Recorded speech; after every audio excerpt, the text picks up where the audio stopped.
Hoje nós vamos começar o capítulo 16 de João. Estamos caminhando já para o fim deste evangelho, nos seus últimos capítulos, mas continuamos estudando, lendo as instruções de Jesus para os seus discípulos, as palavras finais que ele teve, assim, antes de acontecer todo o caminho para a crucificação, desde o Getsemane até a sua morte.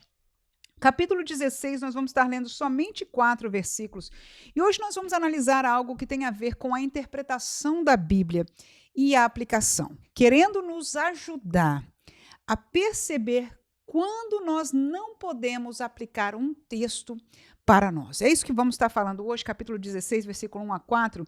O texto de Jesus diz o seguinte: tenho-vos dito estas coisas para que vos não escandalizeis. Expulsar-vos-ão das sinagogas, vem mesmo a hora em que qualquer que vos matar cuidará fazer um serviço a Deus. E isto vos farão porque não conheceram ao Pai nem a mim. Mas tenho-vos dito isto a fim de que, quando chegar aquela hora, vos lembreis de que já vos tinha dito. E eu não vos disse isso desde o princípio, porque estava convosco. Então, quando nós lemos este texto, a primeiros olhos que nós devemos ter sobre um texto é exatamente perguntar a cena, o lugar, as pessoas e o tempo que estava ali, como é que era. Quem estava, no caso, a gente já sabe que é Jesus que está falando, mas a lembrança de com quem Jesus estava falando. E a resposta é, nós temos acompanhado capítulo 14, capítulo 15, é com os seus discípulos, os seus 12. E falando com os 12, ele acaba de dizer, olha, eu estou falando essas coisas para vocês não se escandalizarem, para vocês não ficarem assustados quando tudo isso acontecer. E o versículo 4, ele até disse, eu não falei isso com vocês antes, no princípio, porque eu estava com vocês. Ou seja, tem coisa que não faz sentido eu falar quando a gente está começando este relacionamento, no caso ele de mestre, não é?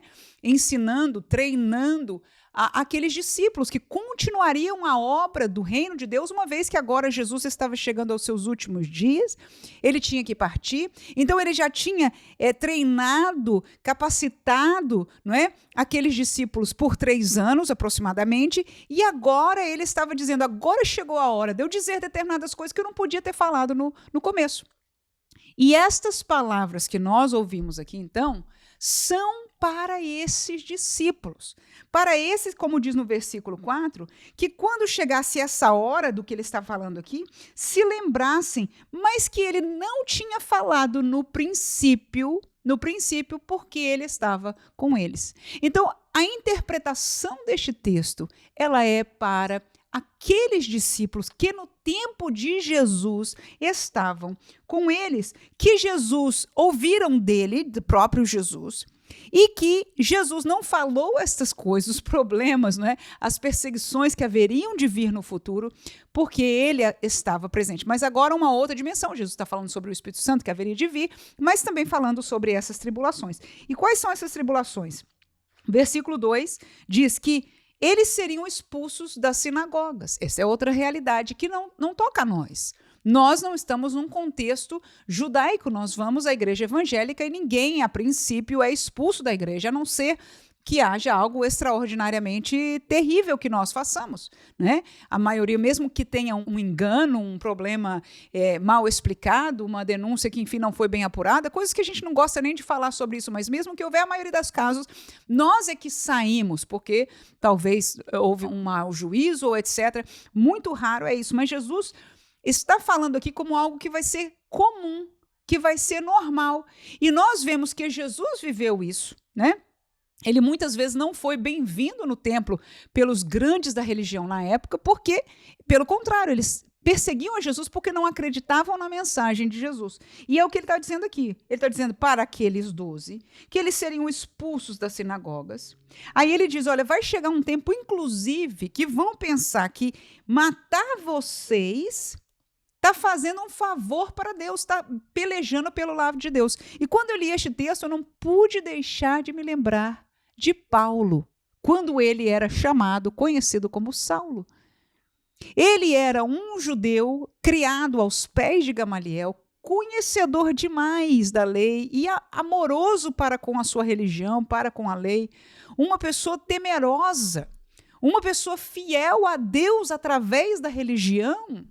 Mas ele foi um desses, que, segundo a história, ele foi atrás daqueles que estavam seguindo o caminho, né? Ele chamava do caminho, seguidores desse Jesus ressurreto, desta seita, como ele entendia naquele tempo, e até quando ele foi para Damasco, ele pediu carta, não é, aos seus superiores para matá-los, para colocá-los na prisão, e ele achava-se fazendo um favor a Deus, porque ele entendia que o judaísmo era a voz de Deus, e em verdade foi. No entanto, quando a revelação maior para a qual a lei preparou o povo para receber o seu Messias, eles não entenderam, eles não receberam, mesmo que a vida de Jesus mostrasse, provasse todas aquelas profecias na sua pessoa, mas eles não receberam, eles não creram, e esta é a palavra que Jesus sempre repete aqui, ele diz, porque eles não conheceram ao Pai nem a mim. E quem deu a lei, quem deu a palavra, quem deu, entre aspas, esta religião, a origem deste conhecimento, foi Deus Pai. Mas a verdade é que alguém pode conhecer a letra, pode conhecer os escritos, pode conhecer as histórias, mas ainda assim não conhecer o Pai. Lembra-se daquele filho que ficou? Tem o pródigo que saiu e tem um que ficou. Este que ficou não conhecia o Pai. Não conhecia o Pai. E muitas vezes pode acontecer conosco. Mas veja aí, quando eu leio isso aí, uma pessoa como Paulo foi exatamente a ilustração maior para isso. Que haveria um tempo que aqueles discípulos, aqueles que caminharam com Jesus, os 12 e alguns outros tantos que foram fiéis a Jesus no tempo do seu ministério, né? No tempo daquela igreja nova, eles viveriam isso. Então essa palavra não é para nós, não é para o tempo do fim. Há muitos outros textos bíblicos, inclusive palavras de Jesus, que estarão falando sobre uma perseguição ou alguns problemas que, na verdade, um esfriamento ou a realidade dos falsos mestres, que estes são problemas claramente bíblicos dos fins dos tempos, mas este versículo, este texto, quando nós olhamos para ele, a interpretação dele deve ser totalmente literal. O que isso significa, irmã? Significa que este texto Jesus está falando para aqueles ali que estão escutando mesmo, para aquele cenário que haveria de acontecer logo depois da morte de Jesus, para aquelas pessoas que escutaram da boca de Jesus, não é, as palavras com quem ele esteve desde o princípio do seu ministério. Que Deus abençoe a sua vida, você que ama estudar a palavra de Deus e aprender sobre a interpretação e a aplicação, não é isso? São coisas às vezes complicadas, mas pouco a pouco nós vamos caminhando nestes textos, vamos aprendendo e assim glorificando ao Senhor e nos edificando, né, na fé, na palavra e no conhecimento dela. Deus abençoe você neste dia. Amém.